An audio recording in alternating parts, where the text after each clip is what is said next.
Welcome back to episode 2 of my 0 to 3000 IO, aka Keystone Legend journey. Last time I reached 640 item level, I timed 3 plus 2 dungeons and bricked one.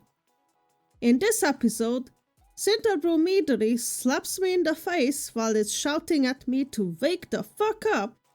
A demon hunter goes absolutely ballistic and pulls half the room in rookery without lost or fortified. And I finally get comfortable with healing on the Paladin and dish out some big fat heals, which felt incredibly rewarding and fun. Hi, my name is Saloon, and I usually make videos about transmog collection and character customization in WoW, but that is not my only passion in the game. I also enjoy doing Mythic Plus dungeons, setting personal goals and trying to meet them while I document my journey with all the successes and failure so I can encourage others to do the same, because if I can do it, so can you. This will be my toughest personal challenge yet, as I picked to be a healer and not just any, a holy paladin, a spec I know the least of. Supposedly one of the weakest healer specs currently. To top it off, I decided to go for 3000 IO, aka Keystone Legend this time, as this is the first time ever Blizzard added a reward and an achievement for reaching 3000 IO score, which motivates me more than ever to go for it, even if the mount is a bit underwhelming. So I started off this week with some weeklies again, mainly for Delve keys, plus Mists of Pandaria time walking was up, which gives us a champion cache with raid loot in it, and I got the most boring, useless piece of item. A cloak. Yay. Then I hit up some delves, and honestly the only item worth mentioning is the hero item I got through a map, which was a heroic chest piece that I'm planning to catalyze. After this I immediately jumped into keys. My plan for this week was to do all dungeons on a +2 at least first, just to experience it from a healer's perspective, so I know where to pop cooldowns and which are the pain points of each dungeon. The first key of the day was Cinderbrew Madness, and boy, I was less prepared than Illidan's Christmas turkey. The tank goes to the left, and the mini-boss patrols into his pool, and that's where all hell broke loose. For some reason we didn't lost, my V-core is in a terrible placing blocking health bars, and thanks to my bad positioning, I get knocked into more adds. At this point I'm panicking, I stand in the circle, I get stunned, and die. I came back and I could have saved the tank there with lay on hands, but I did not. I was super flustered after that pull and felt terrible. Unfortunately, it gets worse as I once again positioned badly and got knocked into adds again. They aggro onto me and I die. Again. I release and this time the tank gets knocked into more trash. Then I fall over due to a mob casting on me and AoE damage, so yeah. Then the tank leaves. I played terribly, so I can't really blame him too much. As bad as this experience was, I queued for another Cinderbrew Madness straight after, but I met a Hungarian brother who I think knew what my character's name meant, so I applaud you for being a man of culture. The start went a bit better. We went to the right this time with Lust. Nobody died and we killed trash on that side successfully. Then we pulled Chewy again with uninterrupted pyromaniac casts, and I was really struggling to keep people alive. 10 deaths later we finally managed to defeat the mini-boss. The first boss is Brewmaster Aldrir. One mechanic to keep an eye out for as a healer is Throw Cinderbrew. 2 players at once will get the sticking debuff, which can include the healer as well. As Holy Paladin we have really good spot heals, so it's not really an issue to keep people alive with the debuff. Something I should have done here as well is to throw out a Blessing of Sacrifice if I myself didn't have the debuff to mitigate the damage, at least on one person, but to be honest, at this point I wasn't quite confident with my cooldowns yet. Another mechanic for healers to keep in mind is the intermission happy hour. I pop cooldowns here, and the DPS should use defensives as well, because the thirsty patrons put a ticking debuff on the whole party until they get their drinks from us. As this is only a +2, and after the nerfs, it didn't hurt that much, but I imagine on a tyrannical high key this is still quite brutal. The next boss I just like to call the P Elemental. It looks like pee, it has pea color, and it pees all over the place. Alright, I'll stop. Anyway, on this boss as a healer I was keeping people alive during the pea storm, spouting stout, and dodge circles, and I was trying to help with the ads by throwing a stun on one of them. The other mechanic I had to deal with was the burning fermentation dot, which goes out on 2 players at the same time, and you can only dispel one of them. Once again, as a paladin, I should have thrown out a sacrifice on the player I chose to not dispel. We smashed this boss quite easily. The ads never reached the boss, so it never gained a big shield. On the way to the third boss, the hunter pulled a few extra mobs, but honestly it wasn't a big deal. However, the issue was rather that we missed a kick on the honey volley, and I was targeted by the knockback, a magic debuff, a slow, and was in the big circle. If I wasn't a paladin with a bubble, I would have 100% died here, and probably everyone else with me, but thankfully I reacted fast and I was able to keep the group alive during this tough pull. I really should have even thrown out a lay on hands on the tank because he was really low, but I managed to pull it back, so this felt really good. Unfortunately, the key ends here, as people pulled the patrol before the third boss, and despite popping everything I had, I couldn't survive, so we vibed, and then the tank just conveniently disconnected. We still had plenty of time to finish this dungeon in time in my opinion, but sadly, this was it. It's fine though, I'll be back later to get my revenge on this dungeon. Speaking of revenge, I returned to priory +2 once again. On the first boss, the DK tank was apparently a bit undergeared, and it was a bit tough to keep him alive. Normally I wouldn't worry too much about their health, but this one was dropping constantly really low, so it was hard to not spam him to stay alive. We 2-chested this dungeon easily, and I got not 1, but 2 items out of this. A Warbound Veteran trinket and a crappy Verse Mastery ring I didn't need, so I gave it to the druid. The next dungeon was a Theatre of Pain +2. As that's another I haven't done at this point. But it went quite smoothly, there was only 1 death the entire run due to a personal mistake. I'll talk in more detail about this dungeon from a healer perspective once I reach higher gear levels. The next day, thanks to some exploiters, Blizzard added in the second half of the second spark, so everyone went on a weapon crafting spree, and so did I. If you remember, I picked from the first vault a shield, and I mentioned it was a bad choice. Well, this is the reason why.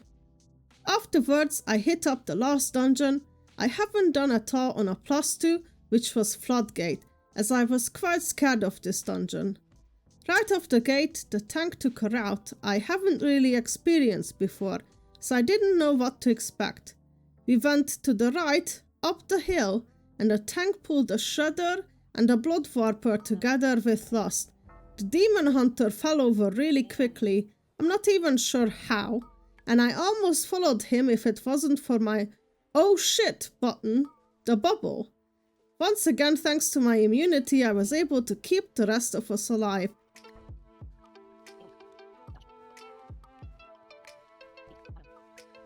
The first boss went okay, but I can't say the same for the second boss, which is the one I feared the most. I'd say the most important healer mechanic on Demolition Duo is the Kinetic Explosive Gel. This is a dispellable debuff, that puts an explosive circle on the target. If you have this, you should move next to the bombs with the circle so the healer can dispel you, and that helps us clearing the bombs. But people just don't do it. Because of this, we had 2 bombs go off at once, which on a higher key would have been a guaranteed wipe for sure. Thankfully, I had my wings ready still, so I popped my CDs and kept us afloat. The next boss is usually the pug killer, because 4 players are linked together and have to dodge mechanics together. I'm so glad I waited with doing this dungeon, because by this point Blizzard made a change that healers wouldn't get linked, which made this fight for me a lot easier. There was a point where the shaman and the monk almost died. I even managed to pick the monk with lay on hands up again, which he thanked me for later. I felt like a little kid getting a good grade for the first time ever. Finally, we double upgraded this dungeon, and honestly, it wasn't as bad as I expected. Now that I've experienced all dungeons on a +2, it was time to step up a bit, so I signed up for the first +4 dungeon, which was Motherlode. Since we are on a 4 now, that means we have an affix as well, and this week it was Pulsar. A ball spawned attached to every player, and we just had to run into each other's balls and to collect them.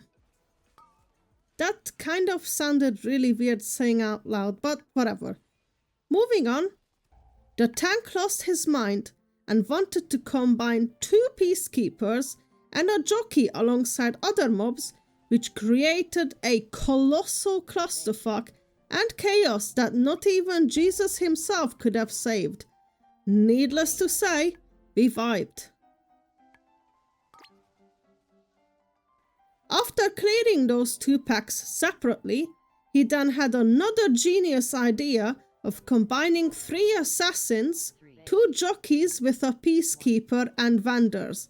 I try my absolute hardest to keep us alive through this, because rest assured, I'm incredibly stressed and in massive panic. So I ran out of oh shit buttons, and I finally make a big mistake as well by pulling extra mobs with my fat Draenei ass.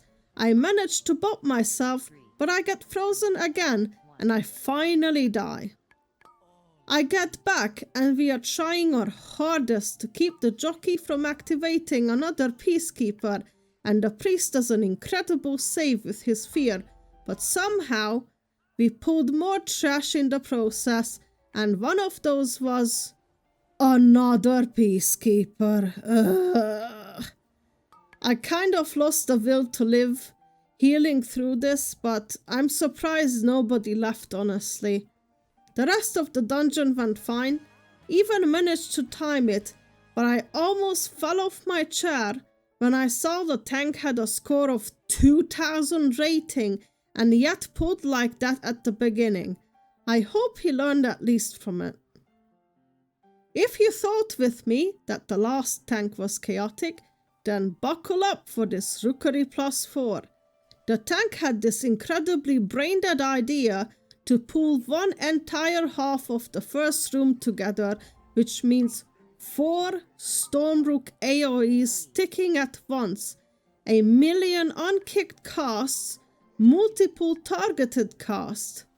We could have maybe, just maybe, done this if we had a Bloodlust, which we didn't have in the group at all.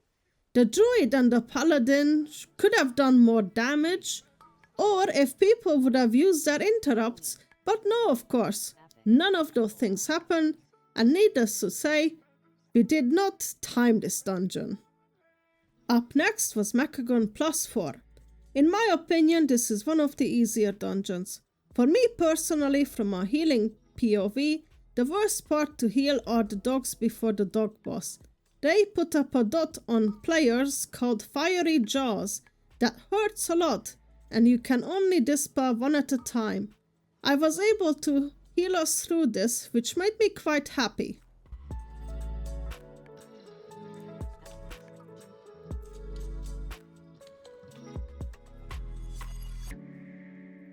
On the dog boss, I made some dumb mistakes, such as combat resing the mage seconds before the tank gets the dispel debuff. That does a huge AoE when dispelled, so it killed the mage again. Oops. Then the biggest bullshit of the century happens, where my Draenei's big ass comes into play again, and I get knocked out of the save zone even though I'm literally standing on top of everyone else. Towards the end of the dungeon, the tank has the genius idea of skipping the last 2 packs by him pulling it to the side so we can gate skip, so I can mass resurrect him afterwards into safety. Well, the Warlock puts the gate in front of us instead of upwards to the side. Like, how is it that even meant to help? So the warrior tries to run past and we get into combat, and I thought, well, fuck it. We can salvage this if I pop cooldowns and we just kill the trash.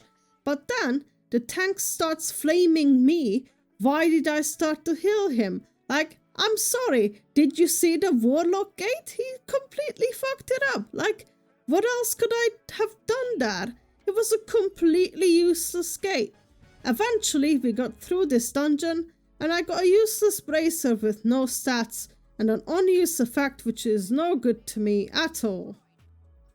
Before I ended this week, I had to take a poke at Cinderbrew Madness one more time.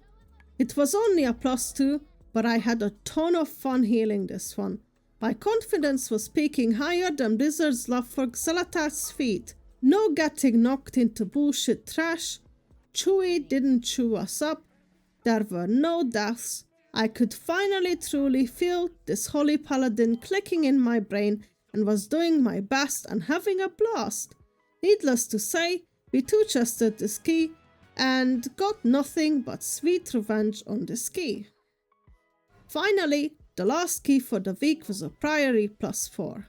One of the toughest parts for me in this dungeon is for sure the trash before the second boss. Those paladins are constantly casting Sacred Toe, which does quite a bit of AoE damage to the group. On this key level, I was able to heal through it without any issues, but I imagine on higher key levels this will be tough.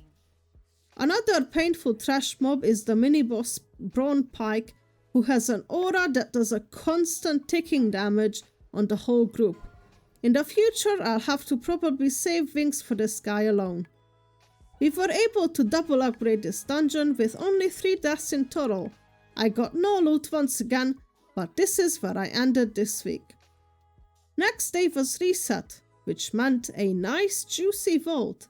I could choose from a heroic First Master ring and boots, a heroic trinket that gives a shield to someone, and either heroic chest earpiece or legs.